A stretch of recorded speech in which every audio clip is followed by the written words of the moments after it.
Hello and welcome to the Creatively Challenged podcast, where we talk entertainment news and random topics we bring to this $34 card table. I'm one of your hosts, Ryan Nolan, and I'm here with one of my favorite bourbon drinkers, Mike Stuglis. How are you doing today, Mike? I'm so happy to be here.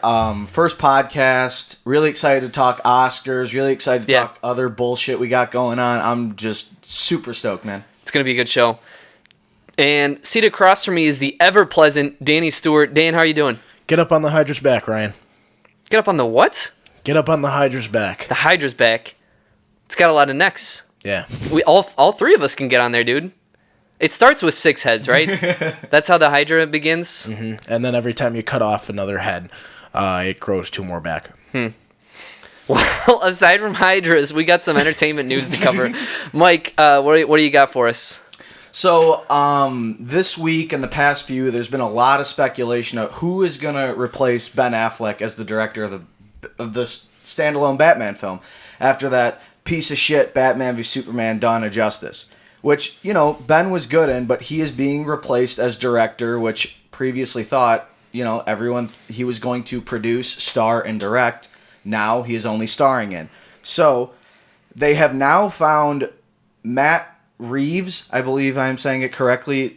He previously directed Dawn of the Planet of the Apes. Did a great job with that, with the blockbuster franchise. But originally, there was a falling out where he was originally announced. Then the deal apparently fell through. Now he is back as the director, and I just want to know what your guys' opinion of it is. And Dan, let's swing it to you as a big Batman fan. This has all happened within the last few weeks, too. Reeves came in, left, and then came back again. This whole thing is an absolute disaster. And considering that after Batman v Superman: Dawn of Justice, the Batman was the best part of that movie. And Ben Affleck did an incredible job as Batman. He kind of wanted to turn Batman into like his passion project, and he was going to direct, write, and star in it. And now he's no longer directing, and he's no longer writing. And with this whole fiasco with the new writer and the new director, I don't know how long we're going to see Ben Affleck as Batman. This movie might not even get made, because at the end of this year, we've got Wonder Woman coming out, as well as the Justice League. So you've got a lot of room to make errors here before that movie even gets off the ground. What do you think bringing in a director like Matt Reeves means to it, though? Well, after his success with the Planet of the Apes films, and going forward this summer, we're going to see the 3rd Planet of the Apes come out. I think, there's definitely potential there, but this whole DC cinematic universe has been an absolute mess. You see Suicide Squad, you see Batman v Superman, and they have both just have underperformed in terms of what they could have been. I mean, their ad campaigns were fantastic, and they got the hype up for the movies, but then they both underperformed. They made the money they wanted to, definitely, but then the movies weren't that good. So I think we're going to have more of the same going forward. And I don't know how much a director can do to his own film when this really seems like it's a studio making money for an entire movie franchise. Well, hold on, I got a question here, because everyone keeps saying Ben Affleck's gonna be off this. He's on such bad terms with everybody. Is he contracted? I know a lot of the Marvel stars are contracted with them to do these movies. Do we know if he could just walk like that? So I think you're right. He definitely probably is contracted to continue starring as Batman. I just think that there is a bitter taste with him getting pulled from being the director and writer. What are your opinions, more or less, of it? If he's just of the they finally found a director, but kind of the controversy surrounding it. Do you think finally settling on a director solves anything, or what do you think? I think we got to give it a little bit more time, because aside from I think Zack Snyder has his own vision of how things are going to go, but we saw how the studios throttled David Ayer. He's a great director. He's proven himself in other films. So I think that we need to see them To the audience, David Ayer directed Suicide Squad. Yes. Just so you know that. Yeah, I should have mentioned. And so we saw them throttle David Ayer like that. So I want to see how they work with these other directors besides Zack Snyder.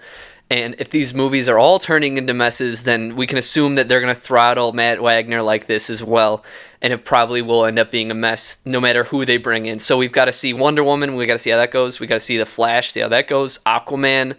If those are even passable, like Man of Steel was, I think that will be all right. But I'd rather they be great movies. You know, all these Marvel movies at their worst are still okay movies. They're still good. I walk away being like, okay, I'm glad I spent the money. I'm glad I spent the hour 40 minutes in the theater. I've never walked away regretting it. And I've seen Suicide Squad twice in the movies, and each time I'm just like, I should have seen other things. You know, I always walk away regretting it. Ben Affleck is, according to MoviePilot.com, Ben Affleck is inked in for 4 Batman films, and he's already done one of them. So the other 3 right now, I believe, are the first Justice League, the Batman, and then Justice League 2. Mm-hmm.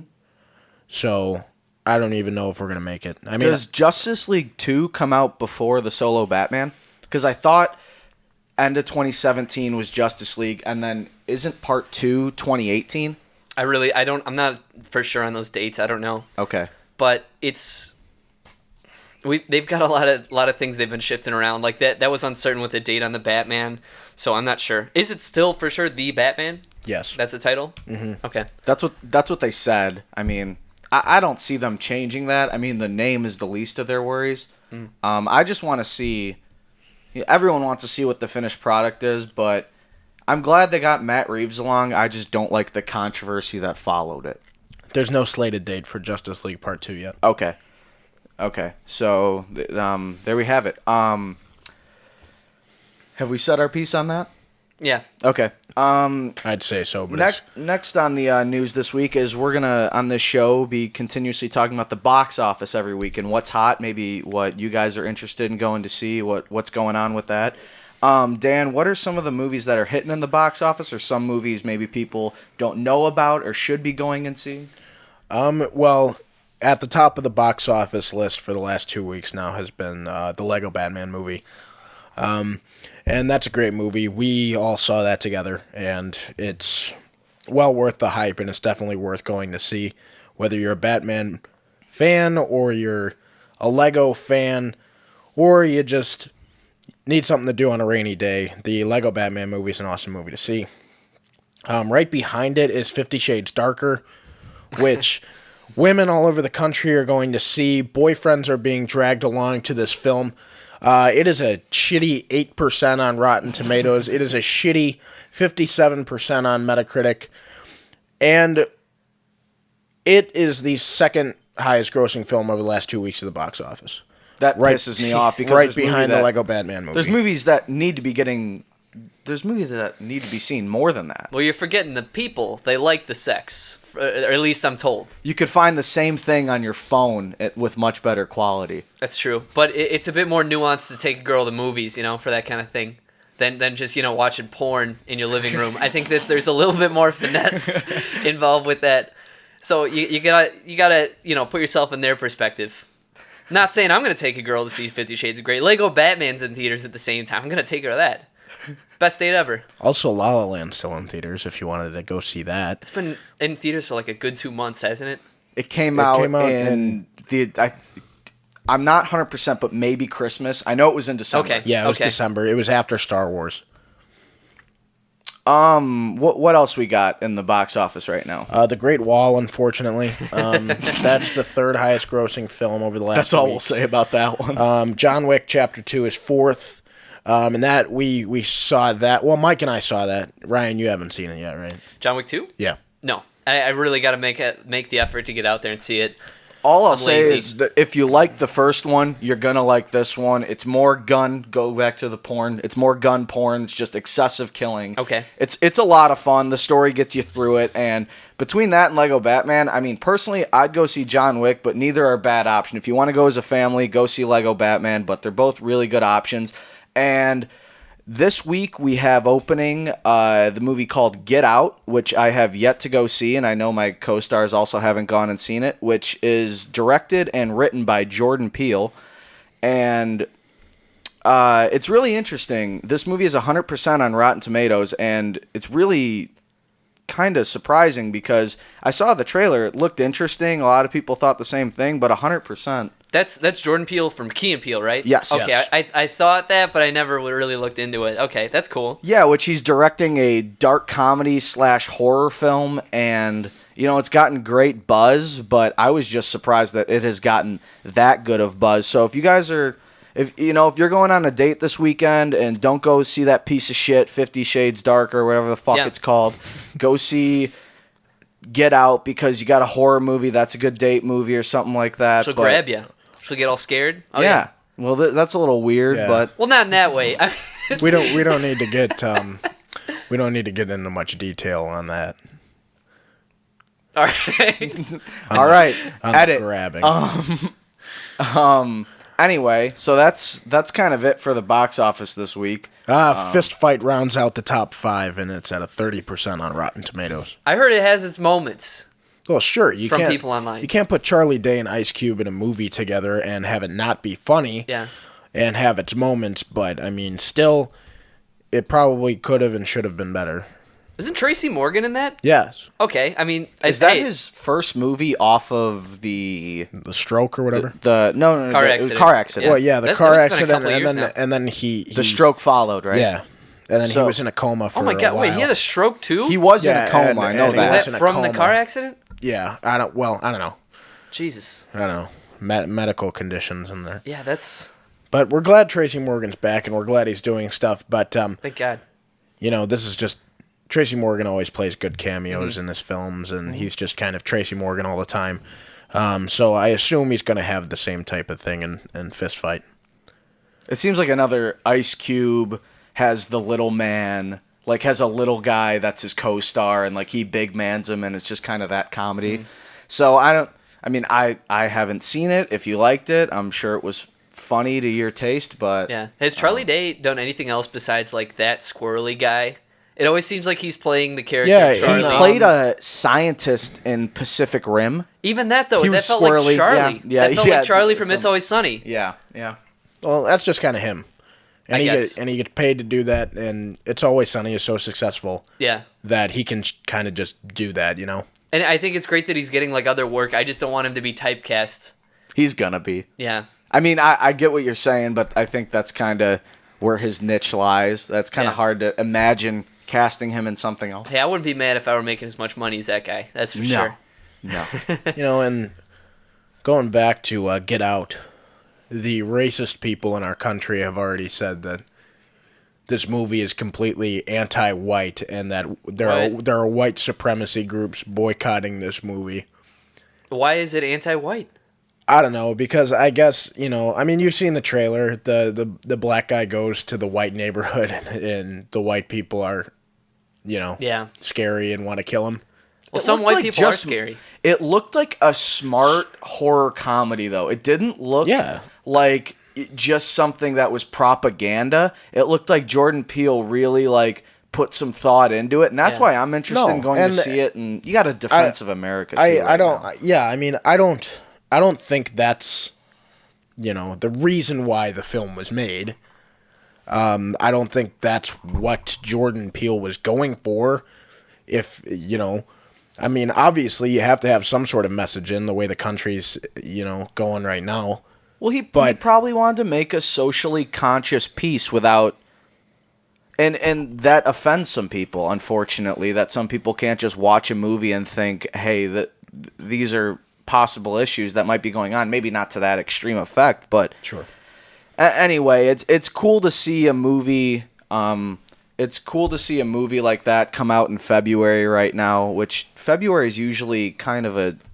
I guess the movie season's been changing. It usually used to be January and February kind of kick off the year a little slow, and then the summer season begins a little closer to April and May, and then you get the Oscar movies in the fall. But last year had Deadpool. This year had Lego Batman, John Wick Chapter 2, and now Get Out. It's nice to see that you're getting more consistency throughout movies the entire year. Yeah. Definitely. But yeah, and regarding the box office, next week, wait for our review of Logan. We're definitely all going to go see that, and that'll be a big topic of our next week's show. But yeah, that's kind of what's going on with the box office right now. You guys have any other thoughts regarding that? Nope. Nope. Can't wait till the summer when, a lot of Marvel movies, a lot of big blockbusters are coming out, and there's kind of something to go see every week. All right. Next on the list, we got 2 movies that began shooting this week, and I feel like we're all going to have different opinions on it. But one, let's say that. There's a movie that started shooting this week, the new Han Solo movie, dating back to, how am I going to describe this? Han Solo is being portrayed by a younger actor now named Alden Ehrenreich, and it's about Han Solo in his early years before the original trilogy. And that began filming this week, as I already said. The cast includes Donald Glover, Woody Harrelson. It's directed by Phil Lord and Christopher Miller, who did the Lego. We were just talking about Lego. They did the Lego movie. They also did 21 and 22 Jump Street. Right? That is correct. And also at the box office, the Han Solo movie began shooting this week. The Han Solo movie is, some would say, a prequel to his original trilogy. Portraying a young Han Solo is an actor named Alden Ehrenreich, who appeared in the movie Hail Caesar, directed by the Coen brothers. Other than that, his work has been kind of limited, but the cast also includes Donald Glover, Woody Harrelson, and it's directed by Phil Lord and Christopher Miller, who directed the Lego movie and 21 and 22 Jump Street. And since that's off the ground this week, up and running, expect that movie in 2018. What are your guys' thoughts? What are your anticipations for this movie moving forward?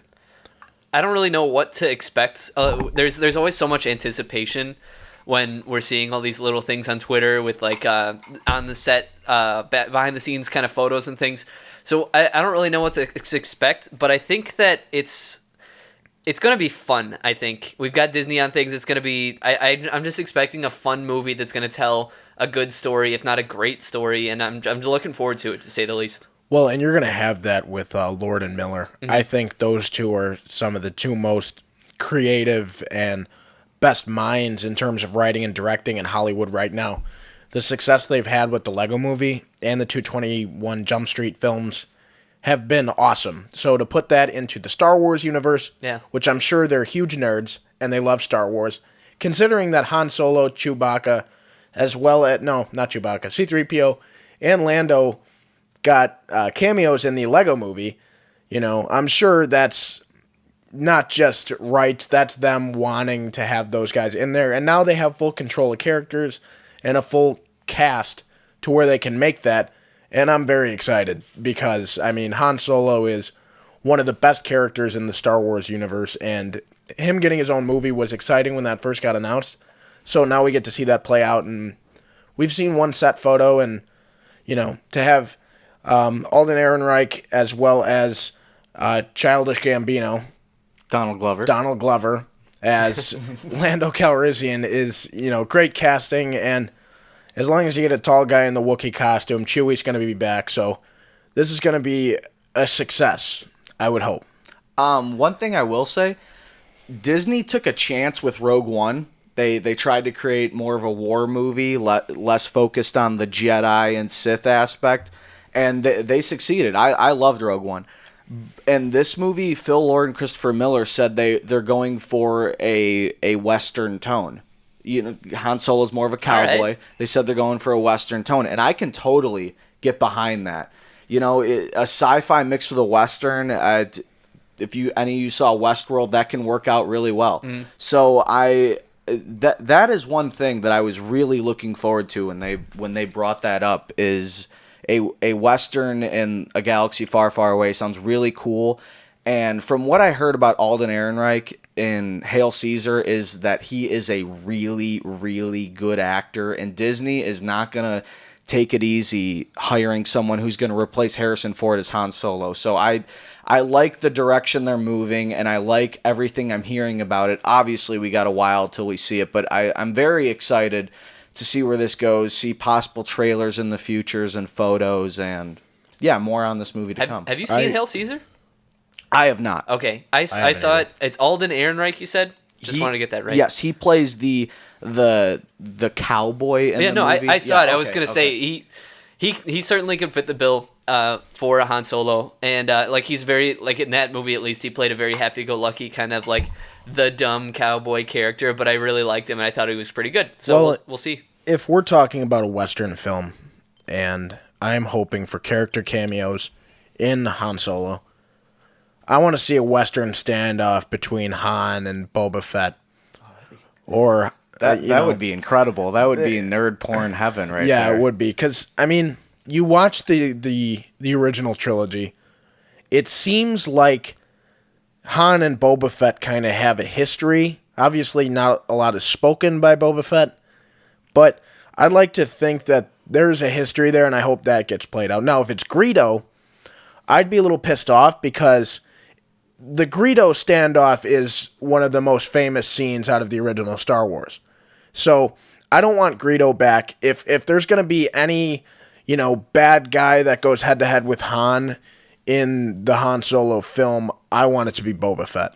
I agree 100%. I think that could tie in because when you saw how Han reacted to Boba Fett in the original trilogy, I mean, the guy, it goes without saying that like Boba Fett is a like terrifying character, but you could tell that like Han really knew how serious it was that he was there, and so maybe they're gonna kind of arc that in with like they have a past together. Maybe we'll see. Yeah, no, I mean, Boba Fett was probably in the original trilogy for overall like 15 minutes, barely there, 10 to 15 minutes, and the fan service he received was by putting his father Jango Fett, I feel like, in Attack of the Clones.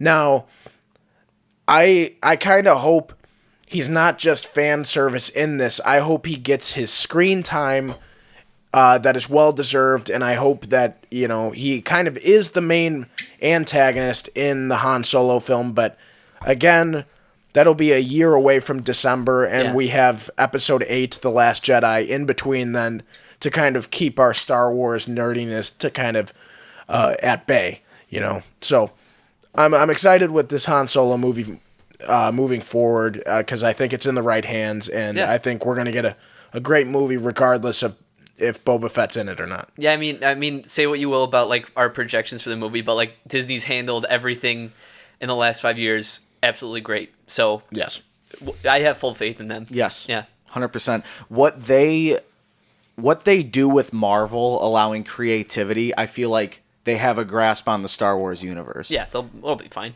Mm-hmm. What do we got next? Next, we have another movie that just began shooting, and that is Jurassic World 2. The first Jurassic World was a sequel to the original trilogy, one would say. And it was a huge box office hit. Some people loved it, some people hated it. Jurassic World 2 is a working title, I would hope.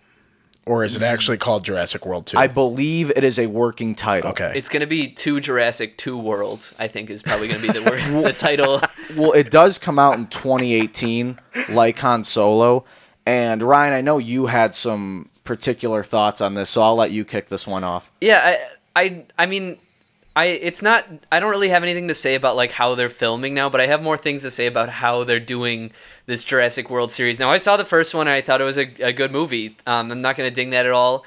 It was a totally serviceable summer blockbuster, but I think there's some things that we should just be leaving alone. A lot of times on the summer blockbusters, they're just rehashing sequels, it's reboots, and I want to see more original content being popular. Obviously, I don't know if that's going to be a change. It's always these big franchise movies that are always going to dominate the box office. That's what gets people into the movies. I would say less and less people are going to the movies to see the new artful kind of films unless they've got great marketing campaigns like Deadpool got people into the movies, but I guess that would be a big blockbuster. But like no one's going to... The Revenant did well at the blockbuster, but then again, you could say they're selling on their stars. True, so, true. Again, point taken to you. I mean, You got to think, after 4 films, you shouldn't have a fucking theme park with dinosaurs. It doesn't fucking work. Like, I just think this movie, or these movies as a franchise, is just really stupid. Like, I love the movies. Like, I'm not trying to trash them at all because they're like my childhood, and I really did enjoy Jurassic World. It was a good movie. Yeah. But like, what are these idiots gonna learn? You know, like, well, this is what I'll say. If you change the title to where it's not something theme park related, maybe it can work. But if you're opening another theme park, like come on. But if you have a more of a story behind it, like the first one was very story driven, and that's what makes it a classic. It was beautiful. Beautiful movie. I think Jurassic Jeff Park. Goldblum was in it. He's phenomenal. Yeah. He's phenomenal in that movie. But yeah, I think if you focus the title more, you can't open another theme park, and I guess that's what you're getting back to. But no, we it can should speak it should be called Star-Lord versus the dinosaurs. Maybe they should have taken their own advice on this. I'm going to quote Dr. Ian Malcolm. That's Jeff Goldblum's character from the first movie. They never asked themselves if they should. You know, they never asked themselves if they should. They kept thinking, could we? And they did, to make money. Jeff Goldblum also stars in 1986's The Fly. That's disgusting. he's in a lot. It's completely irrelevant topic. It is, Dan. Thanks for the contribution. But don't go see The Fly. This is not a plug for it. What I will say is I'm completely with you guys. You don't need to keep making the theme park. If you do something new to the franchise, it could give it life. I like Jurassic World a lot as well. But I like that Chris Pratt is back, even though he's become a blockbuster king. I don't think he's a sellout. Maybe he is under contract, but you know he's going to give it his all. For some reason, Bryce Dallas Howard's back. I mean, she was fine in the first one. Ron Howard's daughter. She's very attractive. Is it really? Yes. She is attractive, and she was fine in the first one. But I mean, it is what it is. But I'm excited to see Chris Pratt back because you need that star to drive the film. But I'm kind of with you guys. I think we need to breathe some new life into this franchise. Yeah, absolutely. I want to just say, I just want to make a quick shout out. Now Dan's got me thinking about it. David Cronenberg's movie The Fly is actually that's a benchmark sci-fi movie, if I'm not mistaken. It is. What? Was that a practical effects movie? Yeah, like that's why The Thing? That's why it's widely known. So like the effect, whether or not the movie's good, haven't seen it to be totally honest. I've heard good things. Yeah, we should watch it to tell you the truth sometime. Fuck this podcast. Yeah. We're gonna go watch it right now. it showed up on IFC like over winter break, and I watched it, and I was kind of indifferent about it. Okay. I was just like, I'm glad I watched it because I know this is like a big sci-fi film, but I honestly got done watching it, probably went to go hang out with Mike later, and didn't even mention the fact that I watched it because it was that kind of movie. Is it worth seeing at all? Yeah, it's good. Okay. Yeah. I mean, it's like it's like good for the classic aspect, but it's kind of like, you know, it's like calling like Ice Cube's Friday good, you know? Like it's good, but it's not like Amazing. Yeah, like it's Okay. not like, you know, must see, even though, you know, it's kind of a classic, so it's good. Whatever. All right, what do we got next, Mike? Yeah, let's stop talking about the fucking Fly. The final point on our news this week is earlier this week a prologue was released for the Alien Covenant film. Alien Covenant is the sequel to Prometheus, which if you want to get into the lore, Prometheus was the prequel to the Alien franchise. So I guess this is a prequel. It's a prequel sequel. It's yes. a prequel sequel. And Dan, I know you haven't seen many of the Alien films, but I know Ryan and I have both watched them. And I kind of want your opinion of this trailer. And are you anticipating this movie? So I only saw the first trailer, and then I saw this new prologue trailer. I think I loved the cast chemistry so far, and I think that we're seeing one of the most realistic feeling casts I've ever seen. In all the other movies, they were kind of just like parodies of themselves. Even in the first one, which is classic, they just didn't feel like they were really like a crew all together, just kind of hanging out when they were eating food. Say in the first one, that famous scene when it comes out of the guy's chest.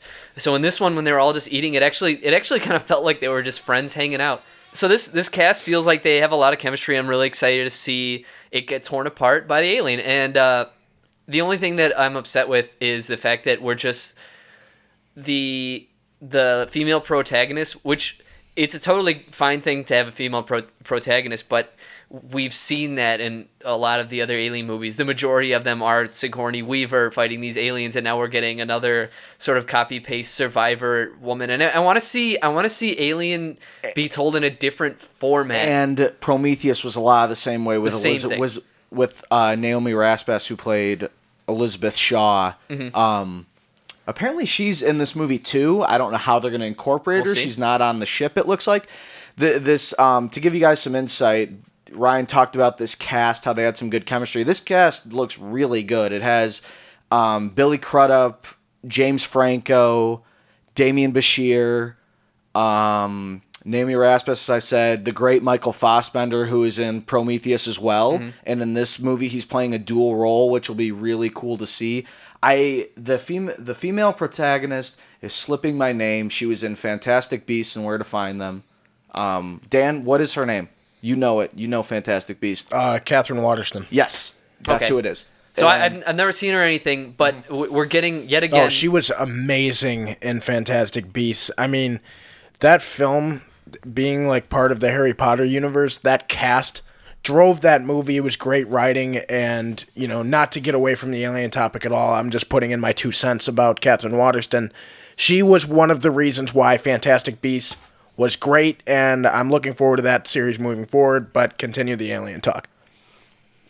So I'm just kind of upset that we're getting yet again another strong female protagonist, which again in its own right, very good thing that we're getting a lot more of those in Hollywood these days. But a lot of the Alien series has been only that where crew gets destroyed by this alien. We have our strong female protagonist making it through it. I want to see the Alien movies get a different kind of lens to it. I want to see different stories being told in different ways instead of just like a survivor making it through things, because it's such an interesting sort of lore to this universe. I want to see it end just with death. I think that the xenomorph, the alien, is such a destructive force that I want to see a movie where it wins. I mean, you can't say that in some of them where it just kills off so many characters, but it ends up being defeated at the end.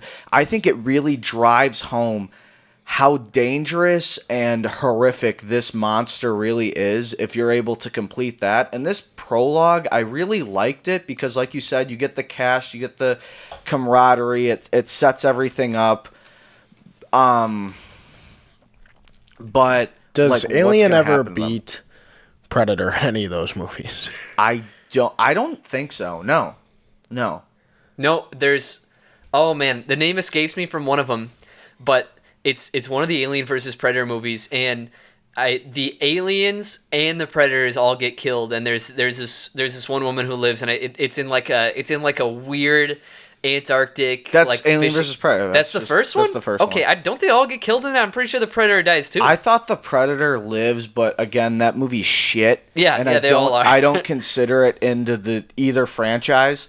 But yeah, that was kind of. I mean, I just want to see a movie that completely destructs the cast, and you really feel that gravity of loss at the end because nobody wins.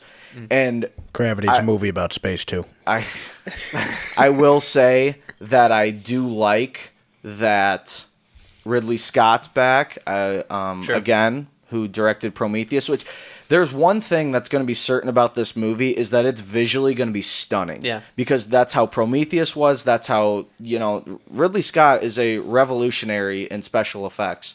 And That guy loves space, man. he loves the sci. He's the honestly him, James Cameron. You could argue that they're the kings of the sci-fi genre. Ridley Scott's had some misses in his career. That's George why Lucas, question mark?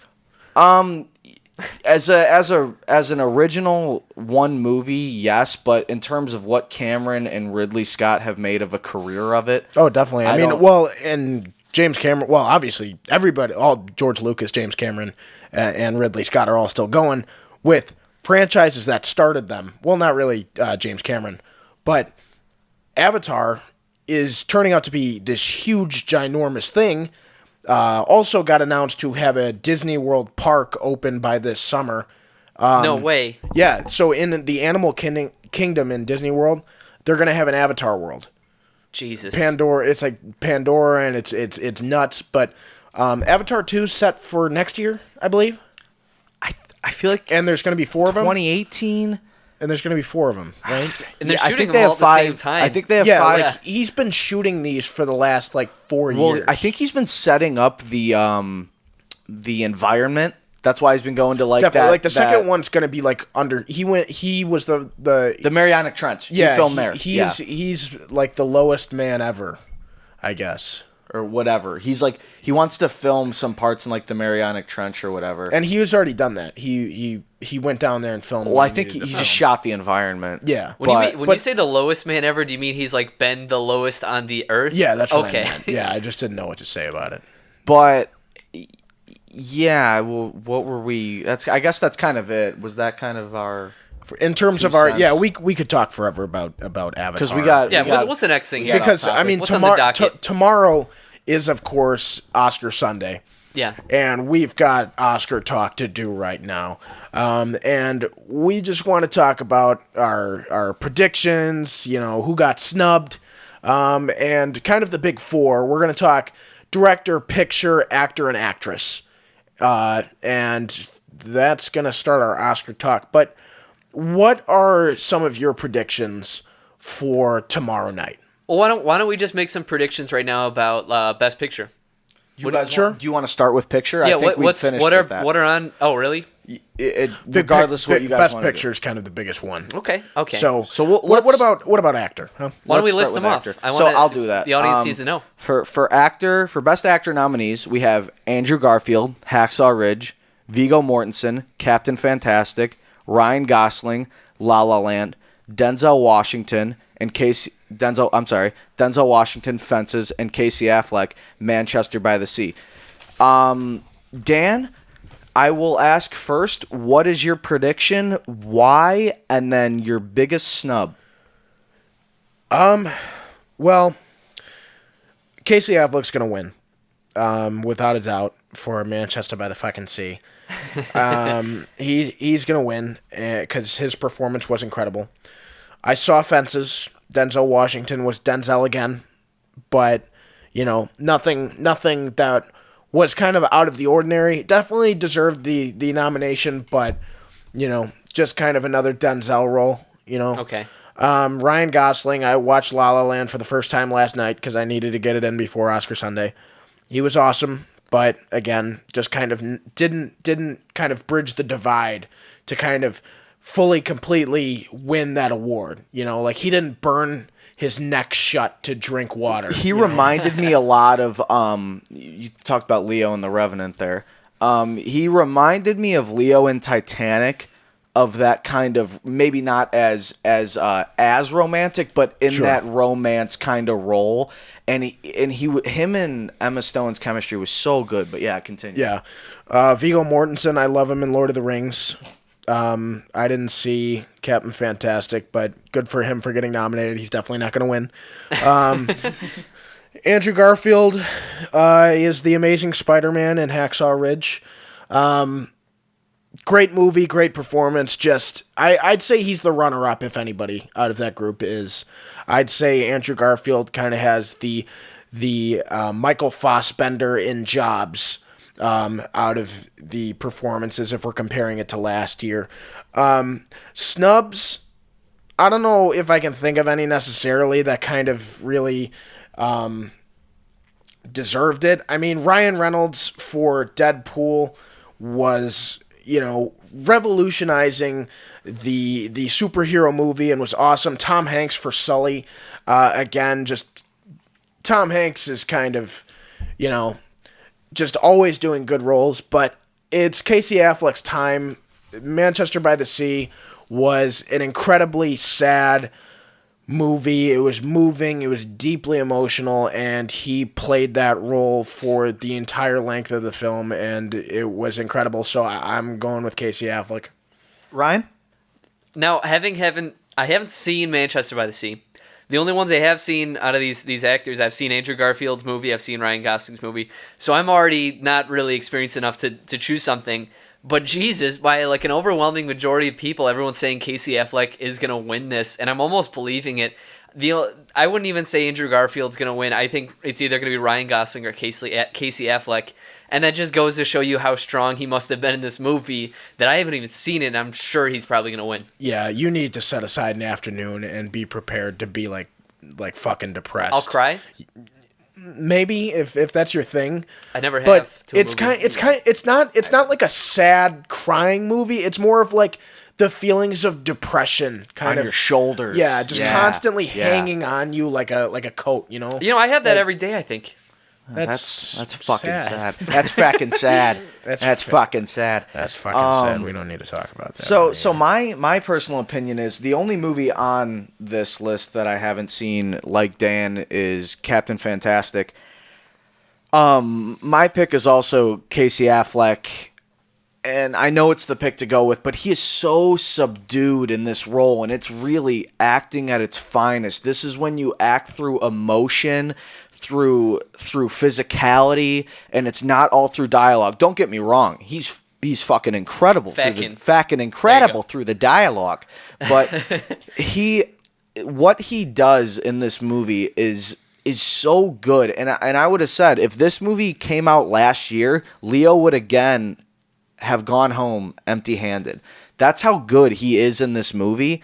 And I was blown away. He did lose at the SAGs to Denzel Washington, and I wouldn't be surprised if Denzel pulled an upset because of everything that's going on in America, and there's a little bit of controversy surrounding Casey Affleck right now.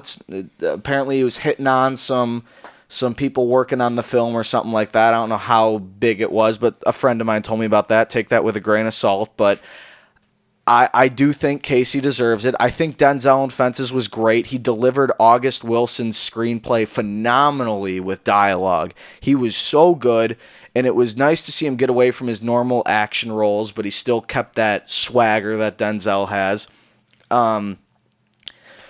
Andrew Garfield was good. I loved Hacksaw Ridge. I thought Andrew Garfield was definitely Oscar worthy. Same with Ryan Reynolds. I just don't think they're winning performances per se, but I did like a lot. I did like their work. And in terms of snubs, Dan said Ryan Reynolds. I wouldn't call it a snub. I actually do think they got this category down well. I actually think the Oscars this year were very fair, and I actually think they were. They got the right nominations for the most part, besides one, which is next category, which I'll discuss. That really irritates me. But I heard Joel Edgerton in the movie Loving was phenomenal. He got nominated for Critics' Choice, Screen Actors Guild, maybe a BAFTA, which is the British Oscars, but I'm not 100%. But I heard him and Viggo Mortensen were fighting for that final spot. But to kind of give Joel Edgerton a shout-out, I kind of would have liked to seen him score an Oscar nomination for the first time in his career, but we'll see what happens. That movie kind of lost steam a lot. I remember seeing its first trailer, and then it went away, and I never heard of it being in theaters, not even at Ragtag, and I just kind of completely lost a thought about it. So what I thought, I agree with you. Ragtag's a Cinema by Us, an independent theater that shows films. I agree with you. I think it was such a limited release that it just flew by people. Sure. I think it was that small that you didn't see commercials and stuff like that. You really had to seek this movie out to go see it, and not everyone did. Maybe that's what hurt Joel Edgerton, but it would have been nice to see him score an Oscar nomination, but hey, it's the Oscars, and it's really fucking competitive. So, on to Best Actress, we have... Hold on, let me flip my sheet around, guys. I apologize. Emma Stone, La La Land. Isabelle Hubert for Elle, Ruth Negga, Loving, Meryl Streep, Florence Foster Jenkins, and Natalie Portman for Jackie. I'll go to Ryan this time. Ryan, who is your pick for Best Actress in this category? I've seen one of these movies that all these actresses are nominated for, and that's Emma Stone in La La Land. Again, probably my favorite film of the year, but I think that Natalie Portman will probably win for Jackie. Haven't seen Jackie, but from what I've seen in the trailers and from what I've read about, there's been a lot of articles about her performance in this, about how she's nailed this very, very weird accent that Jackie Kennedy had. I just think it's she might win that, maybe. But again, haven't seen anybody else. That's just my hunch. Hey, you got to do what you got to And do. she is a lovely lady. Oh, she is yeah. great looking. Good conversation. I'd talk to her. We'd talk. Yeah. As for me, I'll swing this. I think Emma Stone is going to win. She's won at the Screen Actors Guild. She won at the Golden Globe. She won at the BAFTAs. I think that is a trajectory that leads right to the Oscars. I've heard something about this movie, Elle. I haven't seen it. It's a foreign film. But I've heard good things about her. There is one gripe I have, and this is what I was talking about with the Oscars. Amy Adams has had 5 fucking nominations, and she hasn't won. And she should have been nominated Yeah, she and got won snubbed. for Arrival. And she got fucking snubbed again, and she didn't win. And I'm getting kind of sick of it because every year we see Meryl Streep. Give someone else a fucking chance. We get it. She's a good actress, but you're gonna tell me that this movie that no one went and saw is better than what Amy Adams was in Arrival. Yeah, Florence Foster Jenkins actually looked terrible, but from the No, trailers. is good, but it's not Amy Adams good in Arrival. Yeah. Or Amy Adams did a lot of what Casey Affleck did with subdued emotion, but she narrated this film, and she was so good. And I'm just so sick of her. It's kind of like it hasn't been blown out of proportion like Leo, but she is worthy enough to win an Oscar as he is. And she continuously gets snubbed and overlooked, and I'm kind of sick of seeing it because she is just deserving. And I guess that's my rant, but Amy Adams deserved a nomination and deserved a win. Emma Stone, I think, will win, and she was great, but I would have liked to see Amy Adams. Dan, to you. Well, just to kind of continue the snub talk, Arrival is one of the most breathtakingly different sci-fi alien movies I've ever seen. In terms of, creating a different aliens come to Earth and we're communicating with them to make that different after years, decades of alien films where they come down, we have contact with them. This was completely different. It's not your average, meeting aliens movie. And her performance in it was absolutely incredible, and she definitely is the biggest snub. Now, in terms of who is going to win, I think it's going to be Emma Stone. She was absolutely awesome in La La Land.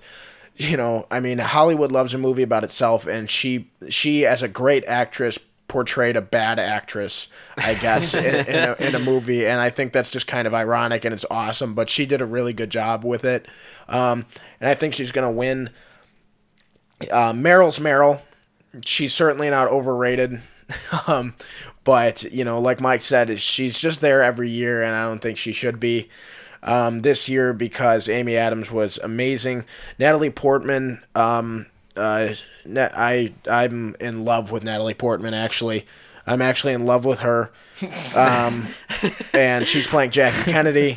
And I haven't seen Jackie, but that comes to our theater kind of relatively soon, so it's going to be a post-Oscar thing, but that I'm going to see. Isabelle Huppert, she was in Elle, and that's a foreign film, and I've seen clips and trailers of it, haven't seen the full film, but, she won at the Golden Globes, and, it really looks like an interesting film, but I think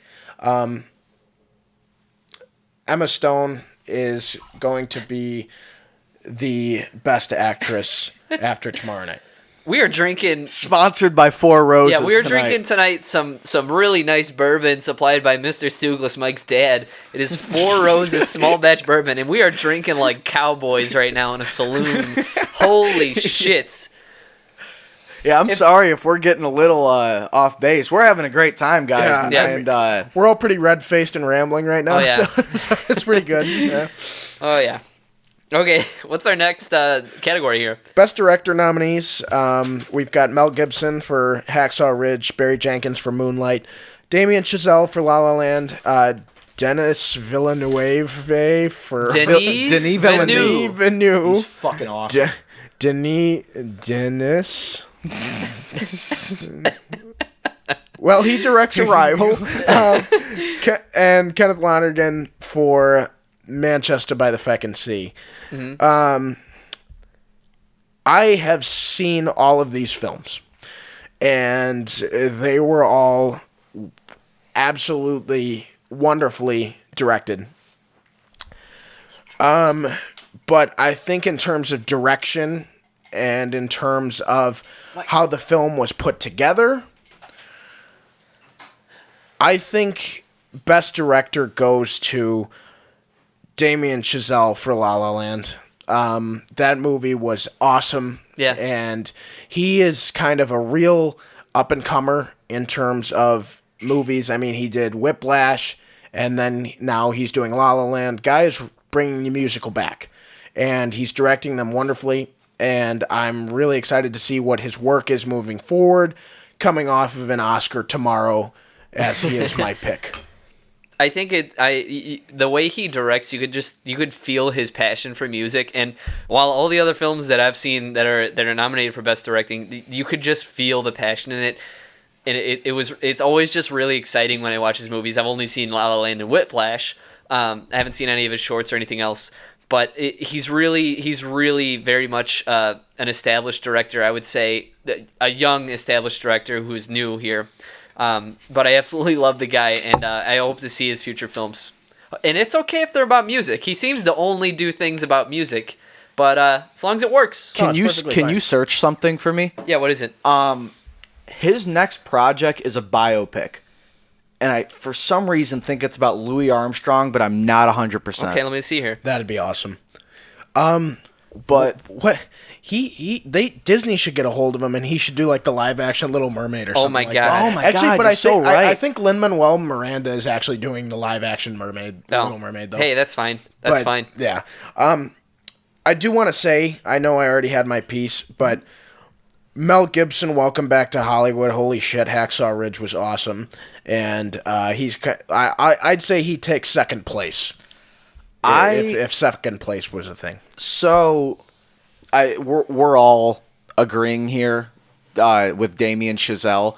His love for jazz and music really comes through, and what is amazing is the music drives the romance in this movie. It is just as much a romance as it is a musical. And La La Land is something that I have never seen before, and I usually don't go for musicals, and I know this is kind of a hybrid, but it was a really, really good movie. The screenplay and the direction, it was really good. So I don't disagree. I think he takes it. I think we're all in accord with that. I think we're all agreeing. And in terms of everyone else, I was really, really happy to see Denis Villeneuve get nominated because he there you go. Are we just going to mispronounce it every time? That's his name. Denis Charlie Villeneuve. I thought it was Denis. I thought it was Denis Villeneuve. Do you pronounce the Villeneuve? Denis Villeneuve. It's better than whatever the fuck he said. Denis Villeneuve. I'm going to call him Denis Villeneuve because that's what I've always called him. That sounds good to me. I was really happy to see him get nominated because now I don't think he should win by any stretch. I think what he did in Arrival was great, but I was really happy to see him get nominated because Prisoners was his second movie. Incendies was his first, which is a foreign film, but he did Prisoners, which is awesome. which is a great movie. Maybe not a best director nod, but it's a really well paced and really good thriller. And then after that, Just an update, Mike. I did the search, and he is doing one about Neil Armstrong. It's called First Man. I said Louis, so that's my bad. Oh, Neil Armstrong. different Armstrong. I had the Armstrong right. But The astronaut. his music thing. I know. Maybe- was You know what? thinking I it was fucking Louis trust him. Armstrong. Maybe I this will trust be him. like an alternate universe thing where Neil Armstrong comes back from the moon and then he ends up finding a love for jazz. Probably not. I would like that. No, but we went to the moon during a wonderful time for music, 1969. I'm sure it'll have a great soundtrack. Or did we anyway. go to the moon? We did go to the moon. We did. I know. Yeah. I'm Let's not one of those let's not conspiracy start theorists. there. Okay. So back to Denis Villeneuve. What he did, Dennis Villeneuve. Denis Villeneuve, what he did in Sicario, I think was best director worthy. Oh, yeah. He didn't get it, but I think it was worthy. I was really happy to see him get nominated, and he's directing Blade Runner 2049 this year, which I'm fucking hyped to see. Ryan Gosling and Ryan- Harrison Ford. No, look at the whole cast: Ryan Gosling, Harrison Ford, Robin Wright, Jared Leto, Barkhad All right. Abdi, Dave Bautista's in it. I think the cast is great, and I'm really excited to see it. But anyway, looking forward to that. As Dan said, Mel Gibson captured the horrors of war so well in Hacksaw Ridge. I mean, that movie was scarier gross. than some fucking horror movies that come like with World War II, I like a lot what some of the modern World War II movies have done. I mean, the last big two that we've had have been this one And Fury. and Fury. Yeah. And typically with a World War II movie, even Saving Private Ryan has its patriotic aspects. The Fury and Hacksaw Ridge are not that. You know, more religious. It's more actually more. Both of them are more religious. it's more religious, and it shows the darker parts of World War II because, you know, back in the 40s and the late 30s, you know, everybody was buying war bonds and we were happy to be going to war and all that shit. There was a darker part to that, obviously. You know, it was war. And these movies captured that. Fury, but Hacksaw Ridge is, in my opinion, way better than Fury. I agree. But Hacksaw Ridge was awesome, and like I said, if there was a second place, Mel Gibson gets that. But Damien Chazelle, La La Land is gonna win tomorrow, I think. So, my second place, I think this is a great comeback for Mel. But what Barry Jenkins did in Moonlight, Yes. I definitely think is a heavy competition. I think he has a possibility of winning. I really do. I don't think he's going to, but I think he has a possibility because Moonlight's right there with La La Land, man. And we'll get more into that in the next category. But he captured the idea of race, sexuality, and social class so well through writing. Actually, he might not have written. Fact check me on that. Not 100%. I'm not going to say that without backing it up. But his direction in this movie is fantastic. The streets of Miami. The streets of Miami look amazing. He got phenomenal performances out of his cast, and he was able to direct 3 different parts of someone's life so well, and it just flowed so continuously. And I think if Damien Chazelle wasn't there, I think Barry Jenkins is a really strong opportunity. But again, I do think this is 100% Damien Chazelle's trophy tomorrow night. Sure. He definitely directed a film that has, you know, a lot of great aspects. He did great. You know, Barry Jenkins' Moonlight was a great film. But we can talk more in depth about it in the Best Picture category. So those nominees are Hidden Figures, Fences, Manchester by the Sea, Hell or High Water, Moonlight, Lion, Arrival, La La Land, and Hacksaw Ridge. So, Ryan, what is your pick for Best Picture? Well, I always find that no matter what movie it is, the best ones for me are the ones where it can actually inflict really heavy emotional feelings on me. And all of them, I've seen a lot of these actually. But a lot of them, I was watching them, I'm like, this is a great movie, but none of them really emotionally got to me except that of La La Land. For example, there's a scene where Ryan Gosling and Emma Stone are in the movies, and he's trying to hold her hand, and Damien Chazelle directs this scene that really actually built up a lot of tension in me, because if you've ever tried to hold hands with someone, you know that there's a lot of anticipation that goes into it, a lot of thought, and you start to question yourself, you get anxious, and he just got that to the point where it felt like I was trying to hold her hand, which I'd love to. Oh my god. And I just think that movie is great, and all the other ones are cool, but I just couldn't. I couldn't get inflicted as much as I did with La La Land. Obviously, like when I see some guy get blown in half in Hacksaw Ridge, I'm like, Jesus Christ. and so that accomplished its goal on me. But spoiler alert, somebody is used as a human shield in Hacksaw it's Ridge. gross. Smitty. Oh my god.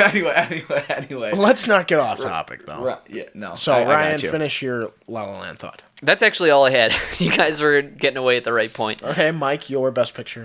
I'm gonna say a lot. Okay. I saw a lot of these movies as well.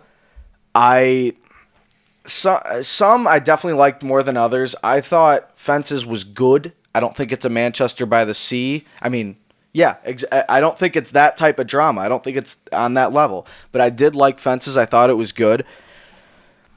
My pick is La La Land. For all the reasons Ryan talked about and what we've said before on it, I'm not going to say any more. We've hyped it up enough. La La Land is a great movie, but I want to talk more about a couple of these. Hacksaw Ridge we talked about. We didn't talk about one movie on here. We talked about Moonlight. We talked about Arrival. Talked about Manchester by the Sea. We didn't talk about Hell or High Water, which is my favorite. I saw a lot of movies in 2016. A lot of movies. And Hell or High Water was not even close to being touched by another movie. Because, again, like I said, it's not my pick. But this movie brought up issues of fatherhood, brotherly love, and then it has these great heist elements in it that I thought combined so many elements of film, which I'm a Western nut. It had that. It had crime thriller in it. It had drama. I was so emotionally invested in this movie. How Ryan talked about La La Land getting to him, that's how Hell or High Water got to me. Cause and you're with your family, you can get in a certain situation, and it's basically about how far would you go for the person next to you. And Hell or High Water answers these questions, and it tackles things like morality and when to commit murder. It's a movie that truly spoke to me and affected me, and I was so blown away, and I love this movie. I wish it had a chance at winning Best Picture. I'm just happy it got nominated, but I needed to say something about that movie because, like you said, yours was La La Land this year that truly affected you. Mine was Hell or High Water, and it gets that way every time I watch it. For those at home, don't commit murder. Really strongly advised against it. Not cool. Did I just advocate it? You were just saying how the movie kind of talks about when you should commit murder. I just want to say to everyone listening, murder, bad thing. No, I'm bad saying what drives someone to that, and to say, okay, you get a phenomenal performance out of Jeff Bridges. Yep. A beautifully written screenplay by Taylor Sheridan. And I did talk about Jeff Bridges. Ben Foster was equally as good. He didn't get enough of the recognition he deserved. I think he should be in the Best Supporting Actor category. That's a conversation for another day. But Dan, to you, prediction. I just do have to speak about Hell or High Water for a little bit. It's my favorite movie of all the nominees for Best Picture. It's my favorite movie of them, but it's not going to win, unfortunately. I mean, it's awesome to have it nominated because it was kind of like kind of smaller. I don't know if budget's the right word, but it probably was. But it did kind of have that indie, small movie type of feel, but was an incredible movie. And it probably doesn't stand a chance tomorrow night. I wish it did, but it won't. Hidden Figures I haven't seen. Fences, it was adapted from a screenplay, or not a screenplay. It was adapted from a stage play, and it definitely felt like that. It was just kind of a play turned into a movie. It was really good, and I really enjoyed it. But deserves to be nominated, but not going to win. Manchester by the Sea. Vacancy. Manchester by the fucking Sea. Oh, there we go. I didn't know what movie you were talking about. An incredible movie, incredible emotional journey, really rips at the heart, amazing, but not going to win. Already, Moonlight actually probably stands the best chance against La La Land, if anything. Moonlight actually might win. Moonlight was an incredible story. I really didn't know anything about it going into it. I didn't know it was going to bring up, issues of, sex, gender, like sexuality, all that stuff. I didn't know it was going to get into it, but it was a beautiful, well done film, and it really has a high possibility of winning Best Picture tomorrow. Let's talk about, really quick, Mahershala Ali in that movie. He's in it for about 15 to 20 minutes, and he's going to win Best Supporting Actor tomorrow. He needed to be mentioned in the show because we didn't cover Best Supporting Actor. I just needed to give him a shout-out. Absolutely. Yeah, he's going to win. Lion. I haven't seen Lion. I saw a trailer for Lion. Lion is not going to win, but Dev Patel, good for him, I guess. But I don't think anybody's seen Lion. I think there's probably only 5 people that have seen Lion on this planet Earth. Arrival was awesome, just not going to win. I already kind of said my piece about Arrival. Hacksaw Ridge, amazing. Said my piece about Hacksaw Ridge, but it's not going to win. And La La Land is my pick for Best Picture. It's incredibly moving. The musical is back. Damien Chazelle is awesome with the musical, but I really hope that musicals do come back because I love them. And Disney obviously has their thing with musicals. Beauty and the Beast is coming out next month, and I'm so excited for it. But, I miss the days, and I wasn't alive for the days where Hollywood was, musicals, Singing in the Rain, and, all that. I love it. So I like Damien Chazelle for Best Director, and I think his film, La La Land, is going to win Best Picture as well. Talked about Emma Stone for actress, too, right? Yes, she is going to win. Okay, so there's three of the 4 La La Land dominating. I just had to say when we talked about Best Actress, I just admitted my love for Natalie Portman before I said Emma Stone's going to win. Understood. Yeah. Padme Amidala has that effect on people. Well, yeah, she was like the original Bae. Growing up with Star Wars prequels, Padme was, like I said, the original Bae. So. All right, guys. Well, there you have it. There's our Oscar conversation. Now we're going to get into some bullshit to close out the show. And Ryan, this is your topic, so you introduce us. I want to talk about something that we as Americans all are passionate about, but we might not think about it. I want to talk about specifically the French fry. Now, there's a lot of different categories of French fries that we can get into. There's a lot of different people that make French fries different ways. And I want to talk about what is the best way you can French a fry. I think I'm going to make my case first here. Hold on. Lay out the groundwork first. So people listening can, put the idea into their head of what their ideal French fry is. So what are we allowed to talk about? Can we talk about condiments? Can we talk about meat? Can we talk about we talk about things you add to it, or is it just the French fry alone? Seasoning. I think that's going to become a different part in the runnings here. So when you think about a French fry, I want you to think about when you immediately get it, you are thinking about texture. You are thinking about the way it kind of just turns into an enormously great experience in your mouth when you're chewing on this.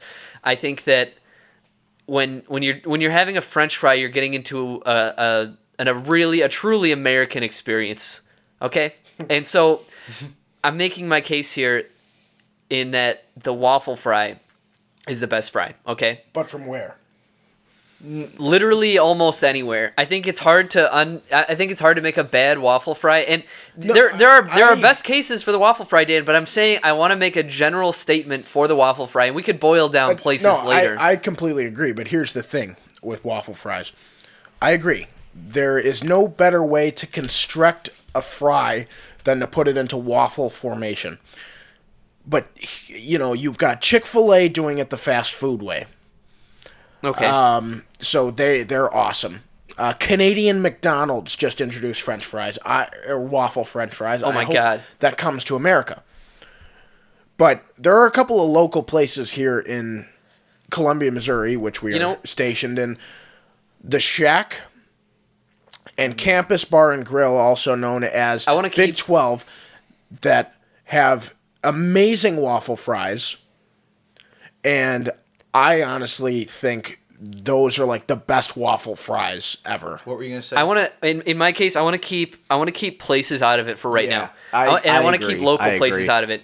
We're gonna talk about the big fast food chains. Well, I can't talk about my favorite French fry if you don't talk about a place. You can talk about what's it about. Your favorite French fry. The idea, and allow it to be applied here. So when I'm talking about the waffle fry, I'm talking about something that has great texture. I'm talking about something that can scoop any condiment you want in large quantities. I'm a guy who likes a big old scoop, and a stick French fry ain't gonna do that. This thing is a shovel, and it's gonna deliver that ketchup or barbecue sauce or whatever the hell I'm using that given day. Ranch. Oh my God! And so the waffle fry, I think, is unique. It's different from the regular old crowd, and it's going to give you a good time. It's that girl that you always thought about in high school but never asked out.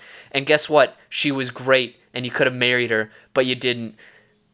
Okay? I think you're just drunk. Yeah. So that got really sad. So Dan, to go back to you, think about the place that produces your favorite fry. Just don't name it. Kind of name what you like about it. So, you guys talk about the waffle fry. When we put this on our script that we're gonna talk about our favorite fry, first thing that came to my mind was waffle fry. Put some little fucking seasoning on it, bacon, cheese. You're having a fucking party, right? Well, then I started thinking, when I was a kid, what was my favorite fry? That has kind of molded me into it. Now I take that fry for granted. And guys, it's the curly fry. A nice, crisp, curly fry. I'm not talking the short one that, like, they jip you on that breaks off. It's got 2 swirls. No, I'm talking ones that got 8 swirls on it. Oh, yeah. You don't need condiments. You got the curly fry, and you're throwing that fucker down the hatch. It does have that lovely seasoning. They're always usually seasoned. There's always, I think you can't do a curly fry without seasoning. Exactly. Yeah, it'd be gross. And with curly fries, you can add condiments. Sure, it's going to be good. But they don't scoop correctly, though. No, they don't. Yeah. It's more of like a... And you don't really this analogy's not going to work. You're not getting enough condiment if you're just kind of dipping so I think fry alone, waffle fry, I agree. For the condiment factor, absolutely. But a standalone fry, a nice fucking order of curly fries, just throw them down the hatch. Those are what I love. So I got to go with the curly fry until we extend this. I love curly fries and I love waffle fries, and I made an argument for the waffle fry. I may have even misspoke and said, well, actually no. It's my favorite regular fry. Okay. But when you're talking French fries and you're looking for, a different flavor, and you're looking for something awesome, and it's revolutionizing the French fry game, you get yourself fucking order sweet potato fries. Oh my God. You get yourself sweet potato fries.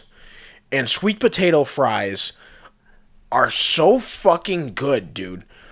Like, I don't know why they're so good, but they just are. Like, they're sweet. They're well, yeah. No shit. Like, you perfectly balance the salty and sweet.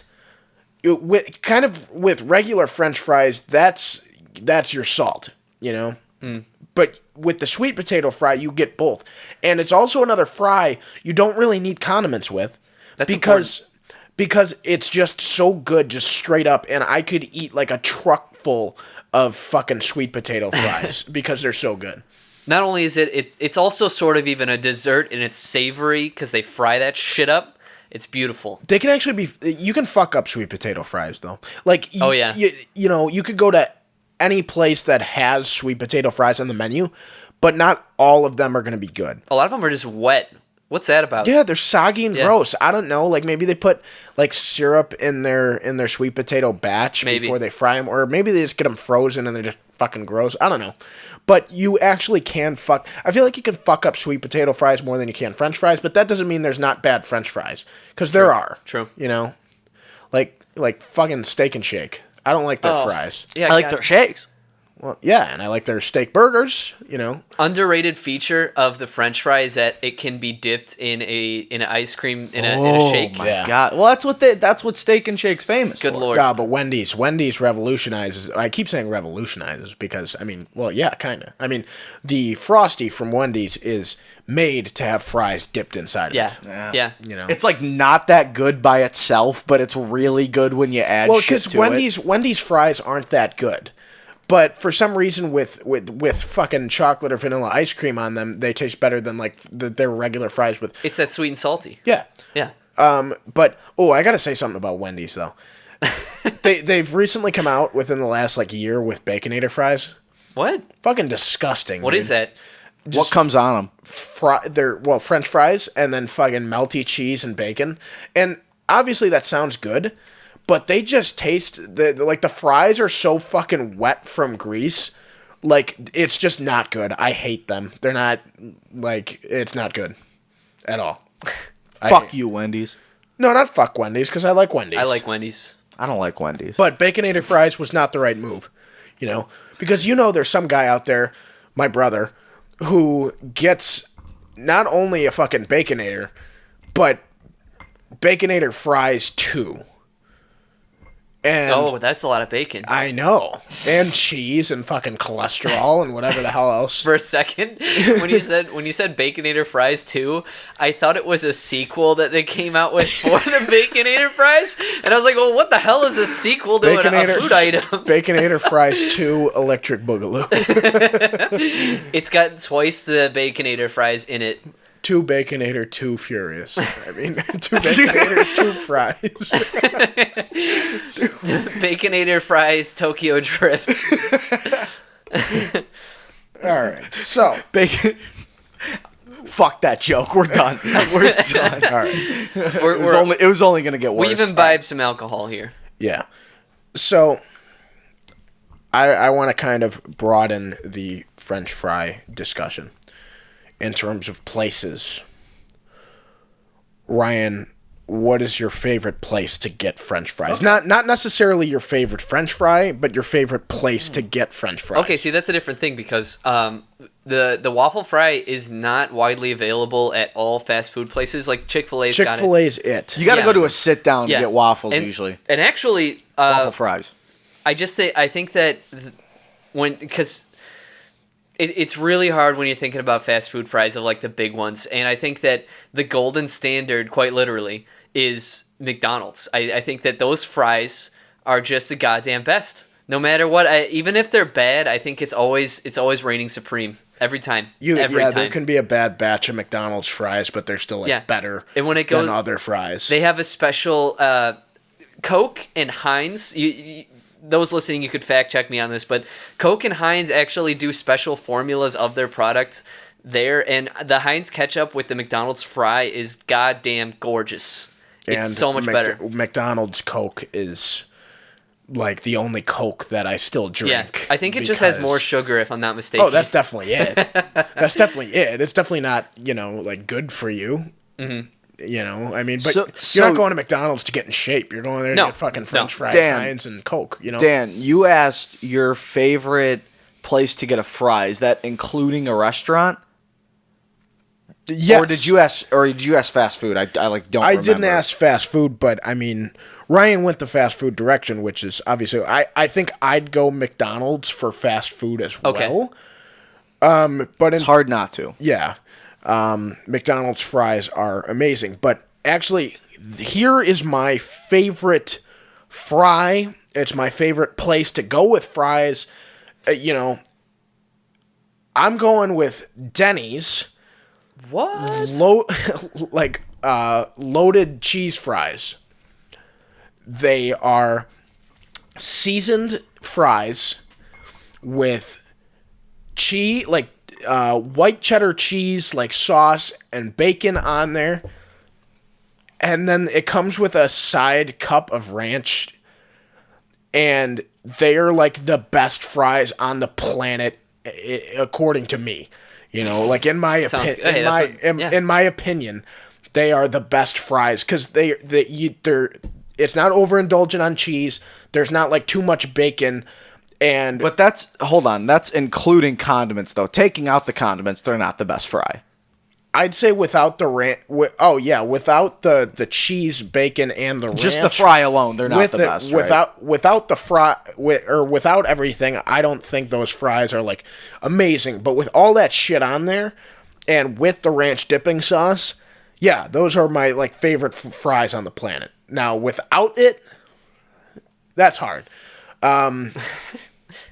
Without it, I'd say McDonald's as well. I love McDonald's, and I'm gonna include whether it's got that amazing McDonald's ketchup or not. You can eat McDonald's fries straight up, and they're amazing. So, yeah. Okay. Mike, we still on the favorite fry thing? Yeah. Favorite place. That's a tough one. That is a tough one, guys. Hold on, I'm gonna have to go on the run here because I've stopped getting fries everywhere. I've kind of just it's the onion rings are good. So that's another day. Wedges don't count, right?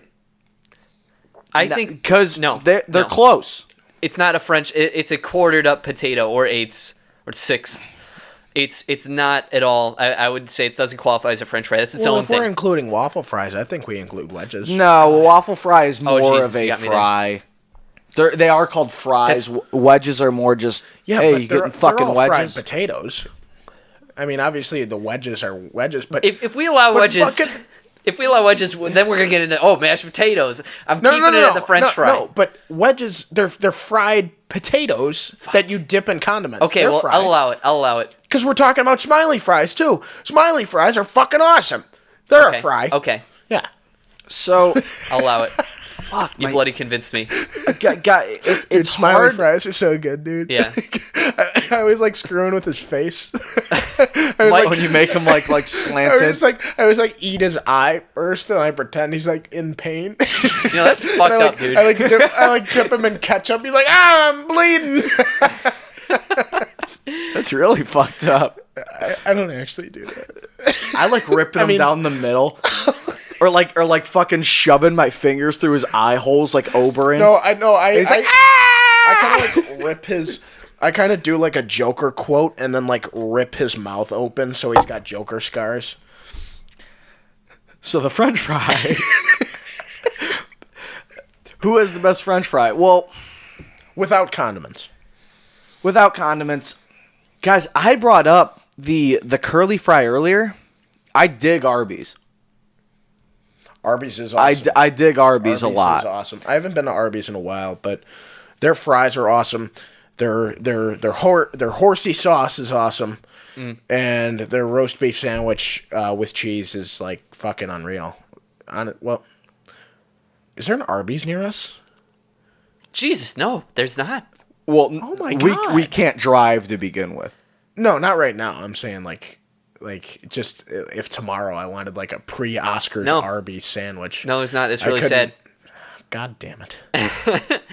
So yours is Arby's, then you get the curly fries there? So, yeah, if we're going to go off that, it's because it's so hard to narrow down one place. I started comparing. I do like McDonald's, but I like Arby's more. So I started thinking, where's the go-to fry place if I had to get fries the rest of my life? I'm going to go to Arby's for those fucking curly fries. So, yeah, I think that's what I'm going with. Again, the curly fry triumphs. Although, guys, let's talk about crinkle fries really quick. Zaxby's has the best crinkle fries ever. But they have seasoning on them. Zaxby's seasoning is amazing, and those fries need them. But their crinkle fries at Zaxby's are fucking awesome. And then dipping them in Zax sauce. Zax sauce is awesome if we want to talk about condiments with them. But the Zaxby's fries can be eaten without condiments at all because their seasoning on them is just so good. Yeah. Well, you see, regarding the crinkle fries, Culver's has crinkle fries. They're not seasoned. And no one gets the Culver's nobody fries. gets the Culver's you get fries the fucking because you get the curds. Yeah, you get the curds. So and that's what I'm saying. With crinkle fries, you kind of you need a little panache with them. You need a little something else. That's why seasoning goes a long way with the crinkle fries, and seasoning goes a long way with a lot of fries. But like, if you're gonna compare Culver's to McDonald's, Culver's better restaurant. Who's got the better fry though? Mickey D's. Mickey D's. Yeah. It's not even close. So that's kind of the thing. Like Mickey D's triumphs over a lot of places because no one can make the fry like they can. Though, I do need to mention, going back to waffle fries and Chick-fil-A, Chick-fil-A's fries are like good, but they're not salted well enough, and they need globs of fucking Chick-fil-A sauce to make those good. But I would bathe in a bathtub full of Chick-fil-A sauce. I love that sauce so much. I would put it on anything. So the two things we value in fries, it seems, are both seasoning and texture. Yeah. It seems Seasoning, like yeah. curly fries, that's a constant. You always get the right texture on that. They're golden. Yeah. And so I think we're actually almost evenly matched on what we like here. We like the same sort of things. We got even palates here, you know? And so I think I'm going to close out the topic on that. Thank you for listening to Creatively Challenged. This is our first episode. Please rate us on iTunes. We'd really appreciate that. Thank you for listening. This is Ryan Nolan. Danny Stewart, Michael Stuglis. signing off. All right. Goodbye.